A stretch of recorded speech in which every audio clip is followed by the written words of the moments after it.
Central యూనివర్సిటీకి సంబంధించి మరి వారు రీట్వీట్ చేసింది సమితా సబర్వాల్ గారు చేయడం జరిగింది. ఆమె అందుకే చెప్పింది క్లియర్గా ఏం చెప్పిందంటే, నేను పంపించే రీట్వీట్ చేసింది అక్కడ ఉన్నటువంటి ప్రాక్టికల్గా వాస్తవంగా ఉన్నదాన్ని చేశానని చెప్పారు. కాకపోతే నోటీసు మాకే ఒక్కరు ఇచ్చారు కాబట్టి ఒక సీనియర్ ఐఏఎస్ ఆఫీసరు, అదేవిధంగా చీఫ్ సెక్రటరీ గారిని మీరు చూసారు, మన సుప్రీంకోర్టు కూడా జైలుకు పోతారా అన్నారు.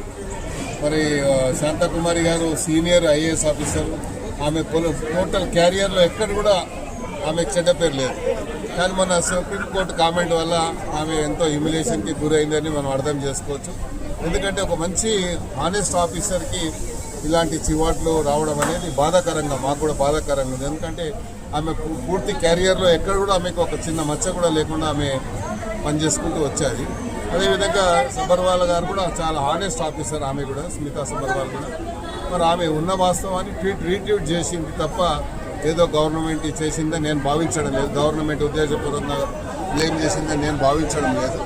ఎందుకంటే గచ్చిబౌలి ఏదైతే ఇష్యూ ఉందో అక్కడ డీప్ ఫారెస్ట్ ఉంది అని చెప్పి రకరకాలుగా వచ్చింది కాబట్టి మరి దాని విషయంలో ప్రభుత్వం మళ్ళీ మళ్ళీ పునరాలోచన ఉంది అనేది మనం చూస్తూ ఉన్నాం. సంతోషంగా, ఎందుకంటే సెంట్రల్ యూనివర్సిటీ ఆ పరిధిని, ఆ యొక్క శాంటిటీని కాపాడాలి కాబట్టి ప్రభుత్వం అలా ఆలోచిస్తుందని నేను భావిస్తాను. ఉన్నాయి, దాన్ని నేనేం చెప్పాలి.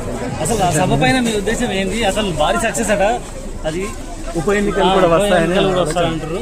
దానిపైన కేసీఆర్ గారిని చూడాలని ప్రజలు చాలా మంది ఎప్పటి నుంచో నిరీక్షణ జరుగుతుంది కాబట్టి ఆయన ఈ పెద్ద సభకు వస్తుంది కాబట్టి నేను కూడా అనుకుంటాను ఆయనను చూడడానికి పెద్ద సంఖ్యలో వస్తారని నేను కూడా భావిస్తాను.